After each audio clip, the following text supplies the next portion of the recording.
নির্বিচার হামলায় এখন গাজা উপত্যকা ধ্বংসস্তূপে পরিণত হয়েছে। গত ২৪ ঘন্টায় ইসরায়েলি হামলায় প্রায় অর্ধশতাধিক নিহত হয়েছেন ফিলিস্তিনি। আর ১.৫ বছরের বর্বরতায় গাজা উপত্যকা ক্ষতিগ্রস্ত হয়েছে এতটাই বেশি যে সেখানকার বেশিরভাগ স্কুল, কলেজ এবং হাসপাতাল ক্ষতিগ্রস্ত হয়েছে। কিন্তু দর্শক, সাধারণ মানুষ এ বিষয় নিয়ে কি ভাবছেন জানবো এবং দেখব গাজা নিয়ে বাংলাদেশের সাধারণ মানুষের প্রতিক্রিয়া। আমি মাহফুজা মুসলেহি আপনাদের সবাইকে আমন্ত্রণ জানাচ্ছি এটিএন নিউজের নিয়মিত আয়োজন আমাদের কথার আজকের পর্ব দেখার জন্য। তবে এর আগে চলুন দেখে আসি এ বিষয়ে এটিএন নিউজে প্রচারিত একটি প্রতিবেদন।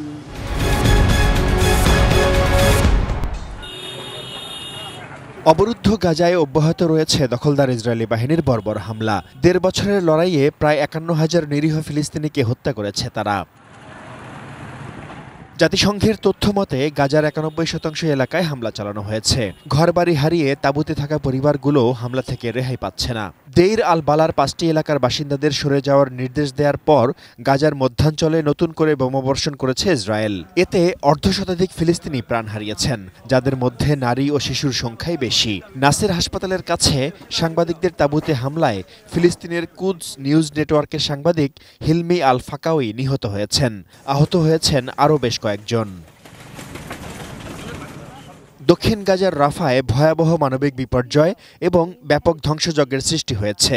মৃত্যুপুরীতে পরিণত হওয়া শহরটি হয়ে পড়েছে বসবাসের অযোগ্য। এর মধ্যেই সেখানে মোরাক করিডোর নামে নতুন একটি নিরাপত্তা করিডোর তৈরির ঘোষণা দিয়েছে ইসরায়েল। এটি রাফা শহরকে গাজার বাকি অংশ থেকে বিচ্ছিন্ন করে ফেলবে।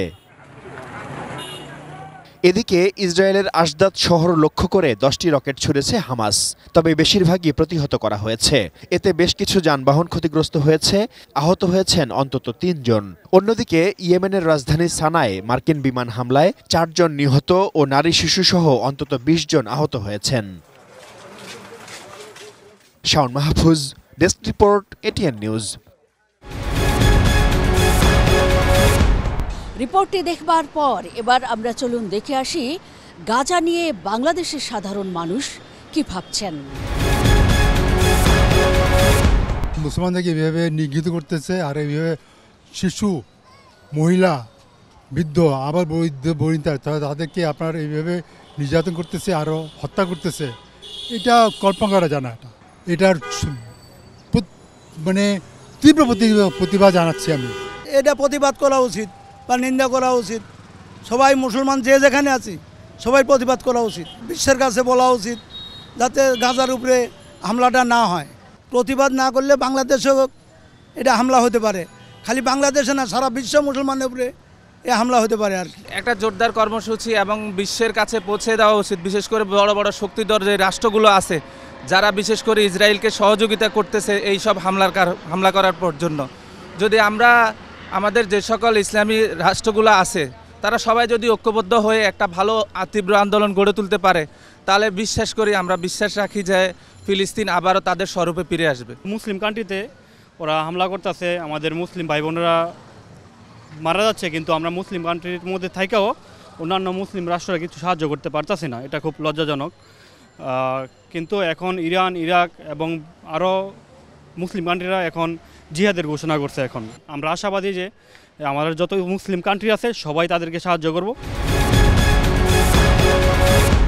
আমাদের কথায় ফেনী থেকে স্বাগত জানাচ্ছি আমি দিদারুল আলম। গাজা রক্ষায় বৈশ্বিক ধর্মঘটের ডাক, বাংলাদেশেও নেওয়া হয়েছে নানান কর্মসূচি। এ নিয়ে শুনবো ফেনী সাধারণ মানুষের কথা। খুবই নিন্দনীয় একটা গ্রহীত কাজ। এটা ভাষা প্রকাশ করার মতো না। এটা ট্রাম্প প্রশাসন ইচ্ছা করলে 1, 2 এটা বন্ধ করতে পারে, কিন্তু তাদের মদদে সেই হিটলার যে বলছিল যে ইহুদি জাতি আমি রাখি গেলাম, 2-4টা ইহুদি আমি সব নিধন করছি, সেটা রাখে গেছে যে আগামী বিশ্ব যাতে দেখে ইহুদি জাতি কেমন, সেটা হিটলারের কথা এখন বাস্তবে পরিণত রয়েছে। এটা আল্লাহর সদিচ্ছা ছাড়া, মুসলিম জাতীয় ঐক্য ছাড়া এইখান থেকে বের হওয়ার কোনো উত্তরণ নাই। গণহত্যা বন্ধ করতে হলে মুসলিম বিশ্বকে ঐক্যবদ্ধ হতে হবে, প্রতিরোধ গড়ে তুলতে হবে। বহির্বিশ্বের সাথে এটা বহির্বিশ্বকে জোরালোভাবে প্রতিবাদ করতে হবে, জাতিসংঘে এটা নিয়ে আলোচনা করতে হবে, প্রস্তাব গৃহীত হইতে হবে। মানে অনেক কিছু এখানে ইনভলভ আছে। তা আমি ব্যক্তিগতভাবে মনে করি মুসলিম বিশ্বকে ঐক্যবদ্ধ হতে হবে, তাহলে এই সমস্যার আসল সমাধান করা সম্ভব হবে। আমরা মুসলিমের সবচেয়ে যারা পজিশন আছে তারা নীরবতাই সবচেয়ে বড় ক্ষতির কারণ। তারা অবশ্যই সবচেয়ে আমেরিকামুখী অথবা ইসরায়েলকে সবসময় সাপোর্ট করে আসছে। আমার মনে হয় একতাবদ্ধ মুসলিম বিশ্বে একতাবদ্ধ এবং নেতাদের ঐক্যতে হামলা বন্ধ করতে পারে, এটা আমার বিশ্বাস। এটিএন নিউজের নিয়মিত আয়োজন আমাদের কথায় ময়মনসিংহ থেকে স্বাগত জানাচ্ছি আমি আসাদুজ্জামান সুমন। আমাদের আজকের আয়োজন গাজা রক্ষায় বৈশ্বিক ধর্মঘটের ডাক। বাংলাদেশেও নেওয়া হয়েছে বিভিন্ন কর্মসূচি। এ বিষয়ে ময়মনসিংহের সাধারণ মানুষ কি বলছে চলুন জেনে আসি। গাজা রক্ষায় যে ধর্মঘটের ডাক দিয়েছে এটার মধ্যে আমি নিজে অংশগ্রহণ করব। এই নিরহ বাচ্চা অবুঝ বাচ্চাগুলো যে মেরে ফেলছে, মারতাছে এরা, সে কার সন্তান কোন ধর্মের এটা বিবেচনার বিষয় না। সে একজন নিষ্পাপ বাচ্চা, তার উপর আক্রমণ করা হচ্ছে, ঘর বাড়ি জ্বালিয়ে দেওয়া হচ্ছে, পুড়ে ফেলানো হচ্ছে, বুম্বিং করা হচ্ছে। এটা কেন রে ভাই? আমি একজন মানুষ হয়ে, একজন শাসক হয়ে আমি মানুষের উপর অত্যাচার করতেছি। এটার প্রতিবাদ আমি শুধু মুসলমানের সন্তান হিসাবে না, আমি বাংলাদেশের নাগরিক হিসাবে, পৃথিবীর একজন নাগরিক হিসাবে আমি এটা তীব্র নিন্দা জানাই। আমি একজন মুসলমান হিসাবে, আমি একজন বাংলাদেশি হিসাবে আমি চাই যে নিরপরাধভাবে যারা ছোট ছোট বাচ্চা সহ সকল বাড়িঘর আসবাবপত্র সহ সব বোমা বেরিয়ে উড়িয়ে দিয়েছে, আমি তার তীব্র নিন্দা এবং প্রতিবাদ জানাচ্ছি এবং সুষ্ঠু তদন্তের মাধ্যমে, জাতিসংঘের মাধ্যমে আমি আর সুষ্ঠু বিচার দাবি করছি। অতি দ্রুত মুসলমানদের উপর হামলা বন্ধ করার দূর দাবি জানাচ্ছি এবং তার এই প্রতিবাদে সারা বিশ্বের মুসলমান এবং সারা বিশ্বের রাষ্ট্রপ্রধানরা যাতে দ্রুত এই পদক্ষেপ নেয়, এটা আমরা কামনা করছি। আমরা চাই যে ওই দেশের মানুষ সুখ শান্তিতে থাকুক, আর এরা ইসরায়েলে যারা করতেছে সম্পূর্ণ আঙ্গর জন্য, মুসলমানদের জন্য বিরাট ক্ষতি করতেছে। তা আমরা তো অনেক দূরে, দোয়া ছাড়া আঙ্গর কিছু করণীয় নাই। তবে আমরা চাই যে এই দেশ আল্লাহ তাআলা শান্তি করুক, এগরে আল্লাহ রহমত করুক। প্রিয় দর্শক, গাজায় হামলা নিয়ে সাধারণ মানুষের ভাবনা দেখছিলাম আমাদের কথার আজকের পর্বে।